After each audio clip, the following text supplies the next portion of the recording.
کوئی بولے کہ میں کھڑا ہوں میدان میں، خدا را شریعت اسلامیہ کے ساتھ اپنے آپ کو وابستہ کریں، اور شریعت آپ کے لیے آسان کر دے گی زندگی گزارنا۔ جتنے ہم الجھ گئے ہیں نا، جتنے قرضوں کے نیچے دب گئے ہیں، ایک شادی کی اور سارا خاندان قرضہ اتار رہا، یہ ہمیں آزاد کرے گا دین، ہم بچ جائیں گے۔ اور آج کی اس تقریب میں جہاں میں آپ کو لانا چاہتا تھا وہاں میں لے آیا۔ اب بات میں نے سمیٹ دینی ہے، تھوڑی دیر میں آپ میری بات پر توجہ کریں گے۔ ایک بات اور اپنی زندگی میں سمجھیں، یہ جو دین اسلام ہے نا، اس کا بہت سارا کام ابھی دنیا میں ہونا باقی ہے، بہت سارا، وہ سارا سرکار کے کرم سے ہی ہوگا۔ اور جب حضور کے غلام وہ کام کریں گے تو نبی کریم کی مدد شامل حال ہوگی، اللہ کا فضل۔ 4.5 ارب کافر ہے جس کو دین کا پیغام دینا ہے، جنہیں غلط گائیڈ کیا گیا اسلام کے بارے میں۔ مسلمانوں کے اندر چند فیصد لوگ ہیں جو قرآن پاک ٹھیک پڑھ سکتے ہیں، بڑا چھوٹا سا طبقہ ہے جنہیں دین کے مسئلے آتے ہیں۔ میں اکثر کہتا ہوں کہ شادی سے پہلے اتنے دن پہلے فرنیچر کا آرڈر دیتے ہو، اتنے دن پہلے شیروانی کا آرڈر دیتے ہو، اگر 2 گھنٹے بچے اور بچی کو بٹھاؤ نا کسی دین جاننے والے عالم اور معلمہ کے پاس، تو نکاح طلاق کے مسئلے سیکھ لیں۔ 100 میں سے 95 لوگ تینوں طلاقیں اکٹھی دے کے آ جاتے ہیں، پھر کہتے ہیں جناب آپ بتائیں حل کیا کرنا ہے۔ او بھائی، اگر انہیں 2 گھنٹے ملیں یہ دین سیکھیں۔ میں آپ کو ذمہ داری سے کہتا ہوں، اگر دین سیکھو گے نا تو چسکا صرف شعروں میں نہیں، اچھی آوازوں میں صرف سرور نہیں، حضور کی ایک حدیث ہے جو بندے کو وجد میں مبتلا کر دیتی ہے۔ آپ کی روح سکون پاتی ہے جب سرور کائنات کی باتیں سنتے ہیں۔ ہم نے یہ سمجھ لیا ہے کہ شاید یہ جو باب ہے، یہ والا جو باب ہے، یہ صرف اس طرح کی تعلیم و تربیت ہے جس میں معاذ اللہ ہمارے لیے اس طرح ذائقہ نہیں، نقل کفر نہ باشد۔ او خدا کے بندو، اس کو ذوق سے لو، دین کو ذوق سے لو۔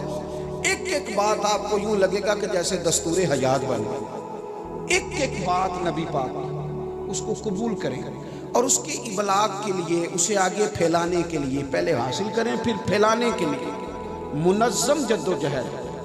ہمارے ہاں اگر کوئی ادارہ بنتا ہے تو وہ بھی روایتی سا بن جاتا ہے، بس ٹھیک ہے چل رہا ہے کام۔ مدرسے میں کیا حال ہے جی؟ سب ٹھیک ہے۔ بچوں کا کھانا کس طرح کا ہے؟ بس جی الحمدللہ۔ وہ صدر صاحب کہہ رہے ہیں جی اللہ کا شکر ہے جی، توکل ہے جی، رات کو دال پکتی ہے۔ تو وہ اس طرح کی ہوتی ہے کہ صبح بھی اس میں تھوڑا سا پانی ڈال کے بچے وہی کھا لیتے ہیں۔ کیا اب کوئی گاؤں ایسا رہ گیا جس میں لوگ برگر نہ کھاتے ہوں؟ کوئی دور دراز علاقہ ایسا رہ گیا جس میں شوارما اور پیزا نہ پہنچتا ہو؟ مدرسے کے بچے نہیں کھا سکتے یہ؟ بولیے کس مفتی نے کہا نہیں کھا سکتے؟ کیوں نہیں لا کے دیتے مفت میں انہیں؟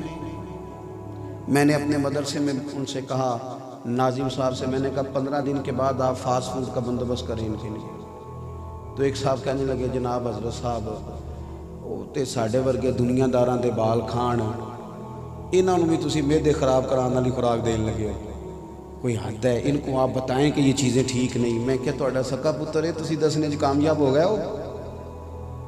اب کیا بات کرتے ہیں؟ خواہشات کو دین کچلتا نہیں، انہیں صحیح رستہ دیتا ہے۔ دین کہتے ہیں جو چیزیں جائز ہیں اس رستے سے ہو کے آؤ، خواہشات کو کچھ لو نا۔ ہم نے دین کا اگر کبھی کام کیا بھی ہے، اگر پیغام حق مثلا دین کی دعوت دیتے ہیں ہم کسی کو، تو کس طرح نماز کی دعوت دیتے ہیں؟ اور آ جایا کرو کدی مسیتے کنے پیسے کتے کھڑنے نہیں، تو اس طرح وہ آ جائے گا، وہ کہندہ ہے تو اپنی قبریں پہنے ہیں تے میں اپنی پہنا، تو موج کر۔ میں کہتا ہوں دوستوں کو کہ 50,000 روپے کی ضرورت پڑ جائے نا کبھی کسی سے ادھار، تو بندے ٹیلی فون کر کے ڈائریکٹ پیسے نہیں مانگتے، کہندے بھائیا کتنے میں کم پہ گیا سی؟ وہ کہندہ یار تو دس میں تو بڑی دور ہاں، کہندہ تو 2 بجے مل پاویں، میں تینوں فون تے نہیں دس سکتا۔ وہ تو دس یار میں تو پتہ نہیں کدوں ہونا، وہ تو سویرے مل لئی، پھر فون ملاقات کر کے بھی فوراً پیسے نہیں مانگتے،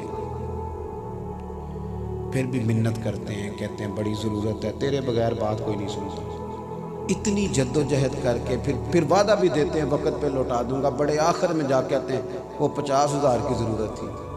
اپنے حق میں قائل کرنا ہو تو ساری باتیں آتی ہیں، اور اگر رب رسول کے حق میں قائل کرنا ہو دین کی دعوت کو اس کو منظم کر کے، اس میں خلوص پیدا کر کے، اس کو سونا کر کے، اور اداروں کو بڑا اعلیٰ قسم کا منج دے کے، اس میں خوبصورتی لا کے، یعنی اساتذہ کا بھی حق ہے، مدارس کے اساتذہ کا بھی، وہ اچھا لباس پہنیں، وہ اچھی جگہ پر بیٹھیں، وہ اچھا کھانا کھائیں۔ جو آپ کا بھی امام ہے، آپ کہتے ہیں نا پیچھے اسے، تو آپ کا امام ہے نا، تو اگر امام کے اور مقتدی کے کپڑے چلیں اس کے اچھے نہیں تو ایک جیسے ہو جائیں تو کوئی حرج ہے؟